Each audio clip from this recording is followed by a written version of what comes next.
Kalau kita lihat pembangunan dari rumah ibadah tetangga kita, ya seperti masjid dan musola, itu cuma jarak beberapa ratus meter sudah ada lagi ya. Berdekat-dekatan. Ini sungguh-sungguh tidak adil begitu. Musola di mana-mana, masjid di mana-mana, ya kan? Cuma jarak berapa puluh meter doang gitu. Bangun lagi yang besar, yang megah. Untuk apa gitu? Ya kan, sementara rumah ibadah untuk penganut agama yang lain itu dipersulit. Ini maksudnya apa begitu? Ya, apakah negara ini milikmu sendiri atau bagaimana begitu? Tapi kalau sudah pusing-pusing, ya orang-orang Kristen dan minoritas ini, kita belah dua aja Indonesia ini. Ya, Indonesia ini dibagi dua saja, begitu. Ya, ada negara Islam, khilafah, dan nanti ada lagi negara Kristen dan agama lainnya. Ya, karena kalau Kristen pasti akan memberikan tempat untuk agama-agama yang lain, kecuali Islam. Silakan ya, ini menjadi masukan dari kami, kelompok minoritas, silahkan dijadikan bahan untuk diskusi di DPR RI sana. Ya, bagaimana kalau negara ini kita bagi dua? Ya, kita bagi dua saja. Jadi biar nggak pusing-pusing begitu ya. Biar nggak pusing-pusing lagi untuk mencari keadilan. Udah pusing-pusing amat begitu. Ya, sudah mau kiamat ini masih mencari keadilan hanya untuk beribadah saja sulit di negara ini. Untuk apa begitu? Iya kan? Kalian di DPR RI, pemerintah dan sebagainya hanya bisa membuat undang-undang, ya. Ini sudah ada lagi KUHP yang baru yang mengatur kehidupan umat beragama. Ayo ini buktikan di sini. Buktikan penerapannya di sini. Dengan kasus gereja Maranatha yang di Cilegon ini, buktikan.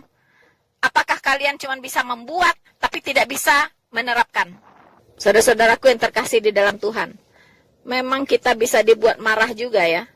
Ya, tapi kita marah tidak perlu pakai senjata ya kan? Cukup memberikan pemahaman, membuka otak dan pikiran mereka supaya lebih waras. Undang-Undang Dasar 1945, teratanya itu yang paling tinggi. Paling tinggi, tidak boleh ada peraturan yang melangkahi Undang-Undang Dasar 1945. Ya, khususnya memberikan kemerdekaan, menjamin kemerdekaan ya bagi setiap penduduk untuk memeluk agama dan beribadah sesuai dengan agama dan keyakinannya. Ini adalah payung hukum bagi kehidupan umat beragama di Indonesia. Perda-perda, peraturan daerah itu harus tunduk kepada Undang-Undang Dasar 1945. KUHP harus tunduk kepada Undang-Undang Dasar 1945. Tidak boleh Anda tabrak Undang-Undang Dasar 1945 itu. Perda-perda mohon dievaluasi kembali. Perda-perda yang melangkahi Undang-Undang Dasar 1945 harus dihapus. Harus dihapuskan semuanya. Hey there. Subscribe to my channel. And also press this bell icon. Sebenarnya siapa sih yang bertanggung jawab?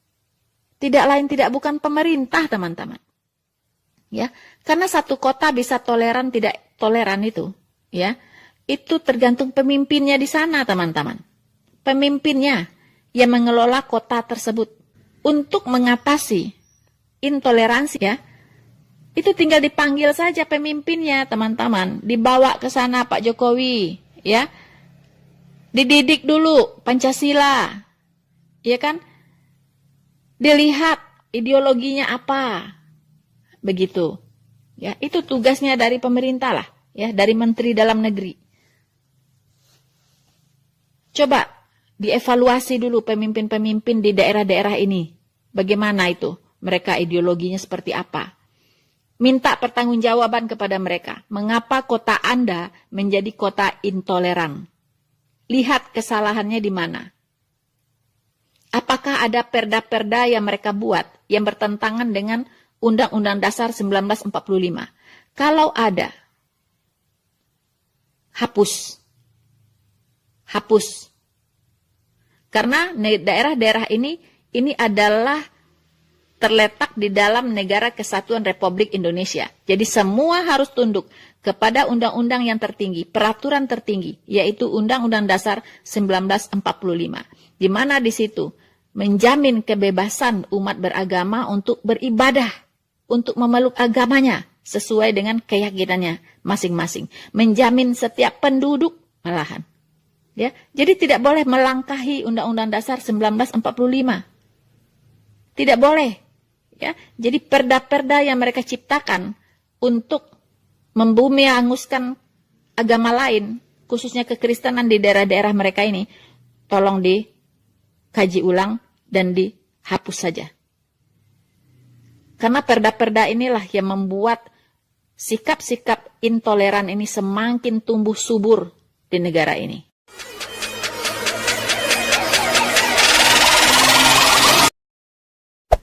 Hey there. Subscribe to my channel. And also press this bell icon. Kadang-kadang saya berpikir sesusah itukah orang yang akan beribadah. Sedih gitu kalau kita mendengar. Mumpung juga ketemu Bupati dan Wali Kota mengenai kebebasan beribadah dan kebebasan beragama. Ini hati-hati. Ini yang beragama Kristen, Katolik, Hindu, Konghucu, hati-hati. Ini memiliki hak yang sama dalam beribadah. Memiliki hak yang sama dalam kebebasan beragama dan beribadah. Hati-hati, beragama dan beribadah itu dijamin oleh konstitusi kita, dijamin oleh Undang-Undang Dasar 1945, pasal 29 ayat 2. Sekali lagi, dijamin oleh konstitusi.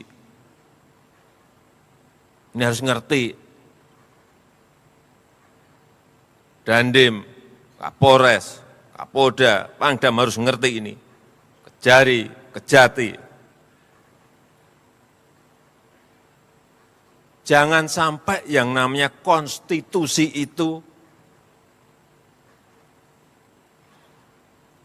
kalah oleh kesepakatan. Konstitusi tidak boleh kalah dengan kesepakatan.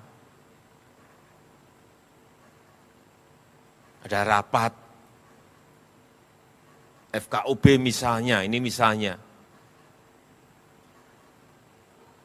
Sepakat tidak memperbolehkan membangun tempat ibadah. Hati-hati loh. Konstitusi kita hati-hati loh. Menjamin itu. Ada peraturan wali kota. Atau ada instruksi bupati. Hati-hati loh.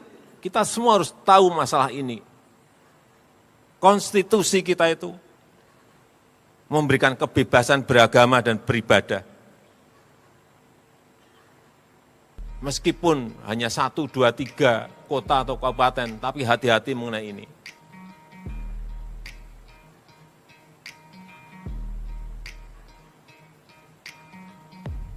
Karena saya lihat masih terjadi.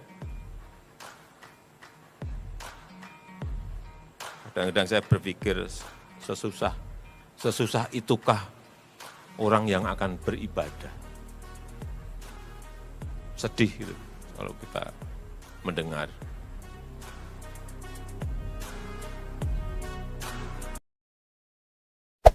Hey there. Subscribe to my channel. And also press this bell icon. So, bravo, luar biasa ya Presiden kita Joko Widodo. Sebenarnya walaupun ini terlihat terlambat ya, di mana ini adalah detik-detik terakhir pemerintahan beliau sebagai Presiden Republik Indonesia, dan kita tetap harus bersyukur. Mana tahu dengan waktu yang singkat ini beliau masih bisa meninggalkan sebuah kenangan yang indah ya bagi kita rakyat Indonesia umumnya, terutama di dalam hal kebersamaan hak dan kewajiban di negara ini sebagai warga negara Indonesia yang setara satu dengan yang lainnya. Saudara-saudaraku yang terkasih di dalam Tuhan, kalau Bapak Presiden Jokowi berkata, hati-hati, hati-hati. Saudara-saudara, itu tidak main-main. Itu tidak main-main. Ya, kalau sampai Bapak Joko Widodo berkata, hati-hati, hati-hati. Itu bukan sekedar kata, teman-teman. Ya, itu bukan sekedar kata. Kita sudah mempelajari karakter dari seorang Presiden Republik Indonesia yang bernama Joko Widodo. Ya, jangan main-main, teman-teman, ya. Kalau Bapak Jokowi sudah bicara hati-hati, hati-hati, itu terus diulang-ulang dan terus ditekankan. Kalau Anda tidak paham dengan maksud dari Bapak Jokowi dan Anda tidak kenal siapa presiden kita, tahu-tahu Anda sudah matang direbus, teman-teman. Ya, jadi harap nama-nama yang tadi disebut itu harus waspada. Ya, nama-nama yang tadi disebut, ya, dikatakan Dandim, Kapolda, Kapolres, Kejari, Kejati, ya, wali kota, bupati, hati-hati. Dan Anda harus mengerti bahwa kebebasan beragama dan beribadah itu dijamin oleh Konstitusi Negara Republik Indonesia. Dan kita sebagai rakyat yang educated, yang cerdas, tahu kok peraturan ini, tahu kok konstitusi tertinggi ini, tahu, semua orang tahu. Tapi sebagian besar orang berusaha untuk menyangkalinya. Sekali lagi tadi, Bapak Presiden Joko Widodo mengingatkan bahwa konstitusi tertinggi, yaitu Undang-Undang Dasar 1945, tidak boleh kalah oleh kesepakatan, teman-teman. Ya, contohnya disebutkan FKUB. Apa itu? Bersepakat untuk tidak memperbolehkan orang beribadah. Bersepakat untuk tidak membolehkan mendirikan gereja. Apa nggak salah? Front Kerukunan Umat Beragama. Kalau melarang orang beribadah, kalau melarang orang mendirikan rumah ibadah, itu bukan rukun lagi. Front Kerukunan Umat Beragama ini harus dievaluasi kembali. Apa visi misinya sebenarnya? Justru Front Kerukunan Umat Beragama itu bertugas untuk menjaga kerukunan umat beragama. Apa artinya kerukunan? Kerukunan dalam hal rukun, dalam perbedaan, itu maksudnya. Ya, tapi kalau rukun hanya untuk lu doang gitu ya, rukun hanya untuk pihak tertentu saja. Kalau keinginannya tercapai baru ada kerukunan. Kalau tujuannya tidak tercapai, tidak ada kerukunan. Itu bukan seperti itu. Ya, kalau Anda tidak mendirikan gereja, kami tidak ganggu. Berarti hidupnya akan rukun. Akan tercipta kerukunan. Kalau Anda tidak beribadah, maka akan tercipta kerukunan, tidak akan kami ganggu. Itu apa itu? Ya, bullshit yang kayak seperti itu ya. Bodoh sekali gitu. Front Kerukunan Umat Beragama justru harus menciptakan kerukunan umat beragama dalam perbedaan. Setiap umat beragama diberikan hak-haknya sebagai warga negara Republik Indonesia yang dilindungi oleh konstitusi. Jadi saya sangat setuju ya dengan apa yang dikatakan oleh Bapak Presiden Joko Widodo, dan terima kasih Pak atas responnya ya. Jeritan hati kami yang minoritas yang sudah berteriak-teriak setiap saat ya, sudah berteriak-teriak, dan terima kasih Bapak sudah menjawabnya hari ini. Tetapi satu hal Pak ya, mungkin Bapak lupa atau belum terpikir bahwa semua yang Bapak katakan tadi akan sia-sia.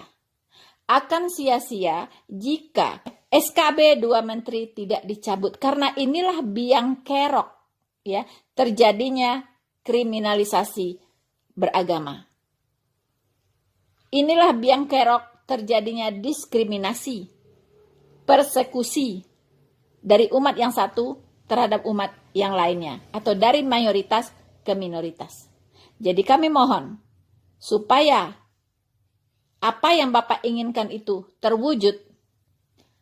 Kami mohon SKB 2 Menteri untuk segera dicabut. Jika tidak, itu hanya akan tinggal melodi. Sungguh indah untuk dinyanyikan, tetapi tidak bisa diterapkan. Kami berharap Bapak Presiden tidak keberatan untuk mengeluarkan Kepres pencabutan SKB 2 Menteri. Ini permintaan kami dari minoritas demi keutuhan bangsa dan negara ini, demi kerukunan umat beragama di negara ini, sehingga kita bisa dengan damai, kita bisa dengan tenang, fokus untuk memajukan bersama-sama negara kita tercinta Republik Indonesia ini.